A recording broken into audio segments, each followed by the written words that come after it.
నమస్తే BCN news కి స్వాగతం. నా పేరు నీలిమ. ముందుగా ముఖ్యాంశాలు. శ్రీకాకుళం పాతపట్నం 6.28 కోట్ల పెట్టుబడితో మెలియాపుట్టి ఎంఎస్ఎంఈ పార్కు శంకుస్థాపన చేసిన కేంద్ర పౌర విమానయాన శాఖ మంత్రి రామ్మోహన్ నాయుడు.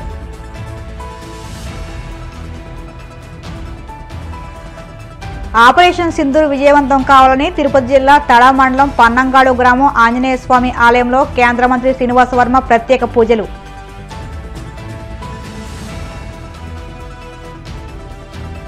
గుంటూరు జిల్లా వడ్లమూడి గ్రామం ధూళిపాళ్ల వీరయ్య చౌదరి మెమోరియల్ ట్రస్ట్ ఆధ్వర్యంలో నిర్వహించిన ఎడ్ల పందాల ముగింపు. మంత్రి నిమ్మల రామానాయుడు చేతుల మీదుగా బహుమతుల ప్రదానం.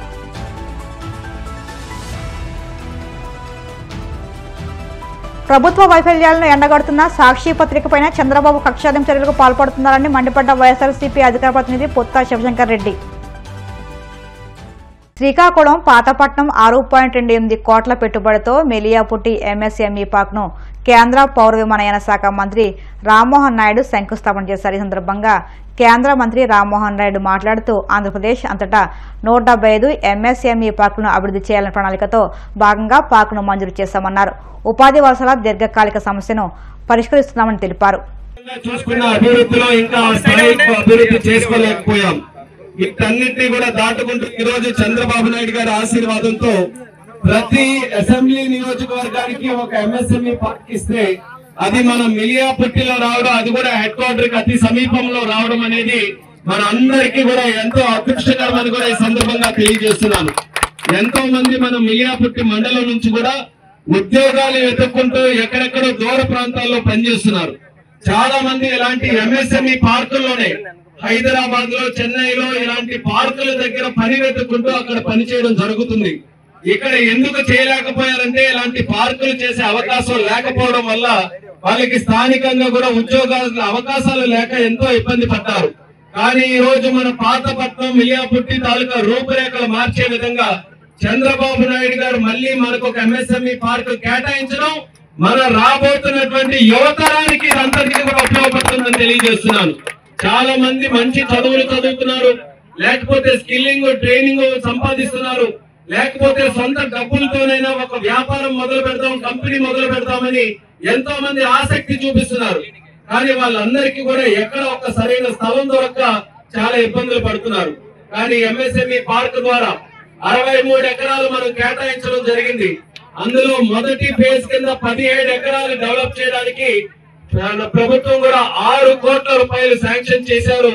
మంచి లేఅవుట్ వేసి రోడ్లు అన్ని కూడా వేసి ఎవరైనా ఒక ఇండస్ట్రీ ఇక్కడ పెట్టుకోవాలనంటే వాళ్ళకి ఏపీఐఏసీ ద్వారా చక్కగా మనం భూమి ఇచ్చి వాళ్ళే పెట్టుబడి పెట్టి ఇక్కడ ఇండస్ట్రీ పెట్టే విధంగా భవిష్యత్తులో ఈ పార్క్ డెవలప్ కాబోతుందని కూడా ఇక్కడ తెలియజేస్తున్నాను. ఎవరు వచ్చి పెట్టుబడి పెట్టినా ఉద్యోగాలు వచ్చేది మన మిలియాపుట్టి వాసులకి, ఉద్యోగాలు వచ్చేది మన చుట్టుపక్కల ఉన్న ప్రాంతాల వాసులకి, ఉద్యోగాలు వచ్చేది మన యువకులకి, ఉద్యోగాలు వచ్చేది మన పేదవాళ్ళకి. చంద్రబాబు నాయుడు గారి తాలూకు ఆలోచన ఆంధ్రప్రదేశ్ రాష్ట్రంలో 5 సంవత్సరాల్లో 20 లక్షల ఉద్యోగాలు చేయాలని, అందులో ప్రతి ఇంటికి కూడా ఎంటర్‌ప్రెన్యూర్ తయారు చేయాలనేది చంద్రబాబు నాయుడు గారి తాలూకు ఆలోచన.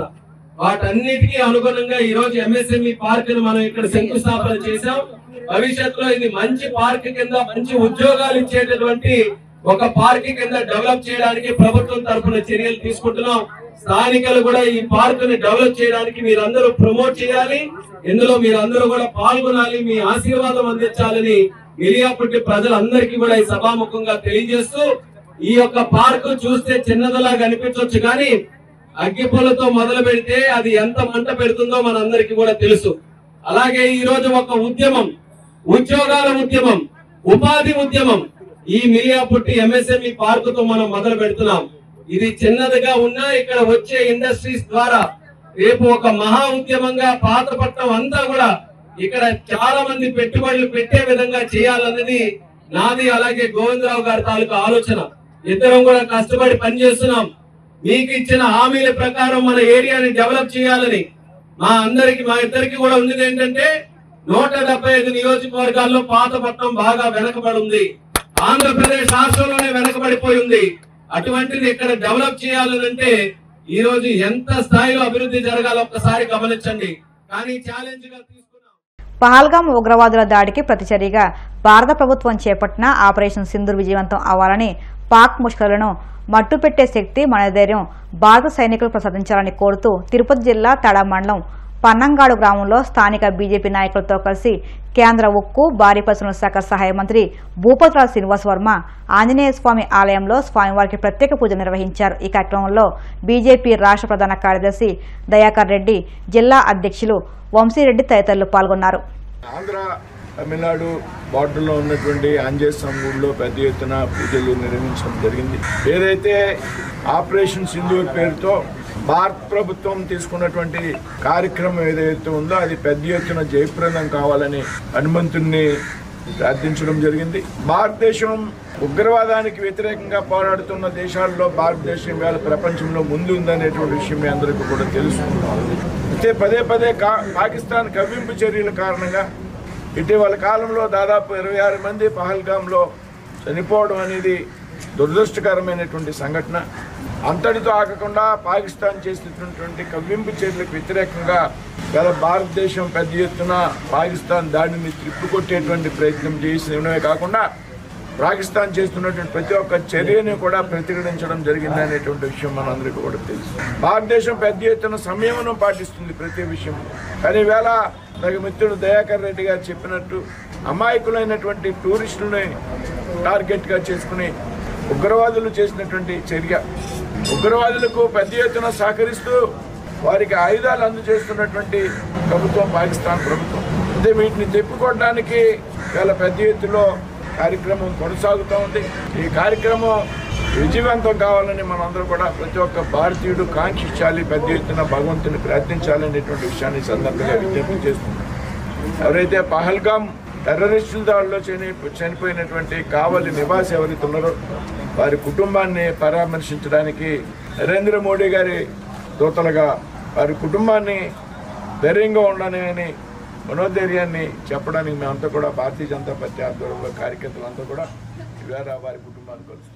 గత 8 రోజులుగా గుంటూరు జిల్లా వడ్లమూడి గ్రామం క్వారీ శివాలయం వద్ద ధూళిపాళ్ల వీరయ్య చౌదరి మెమోరియల్ ట్రస్ట్ ఆధ్వర్యంలో అత్యంత ప్రతిష్టాత్మకంగా నిర్వహించిన ఒంగోలు జాతీయ స్థాయి ఎడ్ల పోటీలు ముగింపు సందర్భంగా పోటీల్లో గెలుపొందిన ఎడ్ల యజమానులు, రైతులు, పశు పోషకులను నిర్వహణకు సహకరించిన స్థానికులకు రాష్ట్ర హోంశాఖ మంత్రి, నీటిపారుదల శాఖ మంత్రి నిమ్మల రామనాయుడు, మాజీ శాసనమండలి మాజీ చైర్మన్ జనాబ్ అహ్మద్ షరీఫ్ బహుమతులు అందజేశారు. ఈ సందర్భంగా ధూళిపాళ్ల నరేంద్ర మాట్లాడుతూ, రైతు బిడ్డగా మా తండ్రి వీరయ్య చౌదరి గారి స్ఫూర్తితో ఈ కార్యక్రమం చేపట్టగా మా పిలుపు అందుకుని రాష్ట్ర వ్యాప్తంగా వివిధ ప్రాంతాల నుండి ఈ పోటీలలో పాల్గొని ఒంగోలు జాతి ఖ్యాతిని, మన సంస్కృతిని తెలుగు ప్రజలకు చూపిన రైతు సోదరులకు, పశు పోషకులకు, పశు ప్రేమికులకు ధన్యవాదాలు తెలియజేశారు.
రైతాంగానికి అత్యంత ఆధారమైనటువంటి సంపద ఏదైనా ఉంది అంటే అది పశు సంపద. అందుకే పూర్వకాలం నుంచి కూడా పాడి పంటలు సమాజ అభివృద్ధికి మనం ఏదైతే లెక్కిస్తామో అటువంటి పాడిని, అటువంటి పశు సంపదని సంరక్షించుకోవాలనేటువంటి ఆలోచనతోటి ఈవేళ ఒంగోలు జాతి మరి ఎడ్లు అంటే ఈవేళ ఆంధ్రప్రదేశ్ రాష్ట్రానికి కాదు, ఈ దేశానికి కాదు, ప్రపంచానికే ఒక తలమానికం అనే విషయం అందరికీ తెలుసు. భవిష్యత్తు భావితరాల వారికి తెలియజేయాలనే ఉద్దేశంతో ఈ యొక్క ఒంగోలు జాతి మరి ఎడ్ల పందాలు ఇంత పెద్ద ఎత్తున నిర్వహించడం. ప్రభుత్వ వైఫల్యాలను ఎండగడుతున్న సాక్షి పత్రిక పైన చంద్రబాబు దుర్మార్గంగా కక్షసాధ్యం చర్యలకు పాల్పడుతున్నారని వైఎస్ఆర్సీపీ అధికార ప్రతినిధి పొత్తా శివశంకర్ రెడ్డి మండిపడ్డారు. తాడేపల్లి వైఎస్ఆర్సీపీ కేంద్ర కార్యాలయంలో మీడియాతో మాట్లాడుతూ సాక్షి ఎడిటర్ నివాసంలో ఎటువంటి సెర్చ్ వారెంట్ లేకుండానే సోదాలు నిర్వహించడం చంద్రబాబు అధికార దుర్వినియోగంకు పరాకాష్ఠకు నిలుస్తుందని అన్నారు. వైఎస్ జగన్ వెంట ఉన్న వారిపై వేధింపుల్లో భాగంగా లేని లిక్కర్ స్కామ్ను సృష్టించి దానిలో వారిని భాగస్వాములుగా చూపే దారుణానికి చంద్రబాబు తెగబడ్డారని ఆగ్రహం వ్యక్తం చేశారు. లిక్కర్ స్కామ్ అనేటువంటిదే లేదు, కానీ ఒక స్కామ్ అనేటువంటిది సృష్టించి ఆ లిక్కర్ స్కామ్లను పచ్చి అబద్ధాలుగా ఆ ఆరోపణలుగా అబద్ధాలుగా చేస్తూ వండి వారించి కథనాలుగా రాస్తూ రోజుకొకరిని టార్గెట్ చేస్తూ ఏ విధంగా కక్ష సాధింపు చర్యలు చేస్తున్నారో మనం చూసాము. ఇవాళ అధికారంలో ఉన్నాడు కాబట్టి, కేంద్ర ప్రభుత్వంలో భాగస్వామి కాబట్టి ఇవన్నీ కూడాను అతను కొన్నాళ్ల పాటు చేయగలుగుతాడు, కొన్నాళ్ల పాటు ఆ ఆటలు అనేటువంటిది చెల్లుతాయి. కానీ కాలం ఎప్పుడు ఒకేలా ఉండదు కదబ్బా. ఎప్పుడైనా గుర్తుపట్టుకోవాల్సింది ఏంటంటే అమావాస్య చీకటి రోజులు ఎలా ఉంటాయో వెలుగు కూడా అలానే ఉంటుంది. ఇటువంటి పరిస్థితుల్లో పూర్తి ఈ యొక్క అధికారులంతా కూడాను ఒక సీఎం గారికి ముఖ్యమంత్రి కార్యదర్శిగా చేసినటువంటి ఒక ఐఏఎస్ ప్రభుత్వ ఉద్యోగి మీద, అదేవిధంగా ముఖ్యమంత్రి గారు ఓఎస్డీగా పనిచేసినటువంటి నిజాయితీ గల వ్యక్తి, నీతి నిజాయితీ గల వ్యక్తి ఆ ఓఎస్డీ గారు కృష్ణమోహన్ రెడ్డి గారి మీద వీళ్ళ యొక్క చర్యలు ఎట్లా ఏ విధంగా చేస్తూ ఉన్నారో, అక్రమంగా కేసుల్లో ఇరికిచ్చేసి వాళ్ళ మీద ఏ విధంగా చేస్తారనేటువంటిది నిజంగా ఆ ప్రభుత్వ ఉద్యోగుల్ని చేయడం, మాజీ ఉద్యోగులు అనేటువంటిది సిగ్గుచేటు. ఎందుకంటే అసలు స్కామే లేదు అక్కడ. దాని ఒక అబద్ధము, ఒక కుట్ర, ఒక క్రియేట్ చేశారు.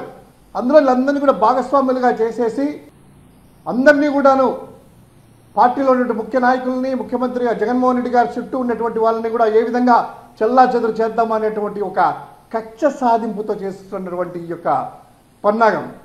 అంతేకాకుండా ఈరోజు చంద్రబాబు గారు ఆ కక్ష సాధింపులు జరగడంలో మరిన్ని లైన్స్ని క్రాస్ చేశారు.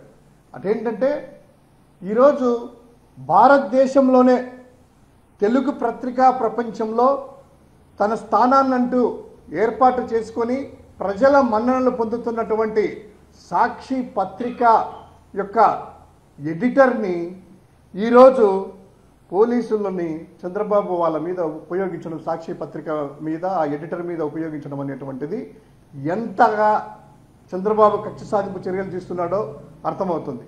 ఆ సాక్షి పత్రికలో కొన్ని నిజాలు రాస్తూ ఉన్నారు. ఆ నిజాలు మీకు నచ్చకపోవచ్చు.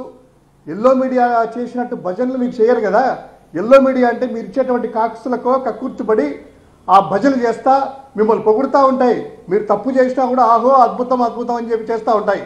కానీ ఈరోజు ఆ సాక్షి పత్రిక మీరు చేసేటువంటి ఏదైనా ఉన్నదిగా ప్రతి ఒక్కటి కూడాను మీరు ఇచ్చిన హామీలను ఎందుకు అమలు చేయలేదు, మీరు ఏమి చెప్పారు, ఏం చేస్తున్నారు అనేటువంటిది క్లియర్ కట్గా ఎక్స్పోజ్ చేస్తూ ఉంటే దాన్ని మీరు తట్టుకోలేక ఆ జర్నలిస్టుల మీద, అదేవిధంగా ఈ యొక్క ఎడిటర్ మీద, సాక్షి పత్రిక యొక్క ఎడిటర్ మీద మీరు చేస్తున్నటువంటి ఈ యొక్క కుట్రలు, ఈ యొక్క కక్ష సాధింపుల్ని పూర్తిగా పత్రికా రంగమే కాకుండా మీడియా రంగం అందరూ కూడాను ఖండిస్తూ ఉంది. ప్రజల యొక్క ఆదరణ చూరగొన్నంత వరకు మీరు టచ్ కూడా చేయలేరు. గతంలో ఒకసారి ఈ విధంగా చేయాలనుకొని విఫలయత్నం చేసినా కూడాను ఆ ప్రయత్నాలన్నీ విఫలమైపోయాయి. కానీ ఇప్పుడు కూడాను సాక్షి పత్రికను కానీ, వారి యొక్క ఎడిటర్లు కానీ, ఆ జర్నలిస్టులు కానీ, నీతిగా నిజాయితీగా పనిచేసే ఆ యొక్క జర్నలిస్టులని మీ యొక్క కక్ష సాధింపులకో, మీ కుట్రలకో, లేకపోతే మీ బెదిరింపులకో ఇది రాదు. వారిని లొంగ తీసుకోలేరు. ఇంకా రెట్టించిన ఉత్సాహంతో ప్రజలకు అండగా ఉంటుంది ఈ సాక్షి పత్రిక. సాక్షిలో పనిచేసేటువంటి ఈ తెలుగు జర్నలిస్టులు ఇంకా సెర్చ్ చేసేసి ప్రజలకు ఉపయోగకరమైనటువంటిది ప్రభుత్వ రంగం ఏదైతే మీరు చేస్తున్నటువంటి దుర్వినియోగాన్ని, దురాక్రమణలను, అవినీతిని ఎండగడుతూనే ఉంటుంది. ఇప్పుడు కాసేపు ప్రకటనలు.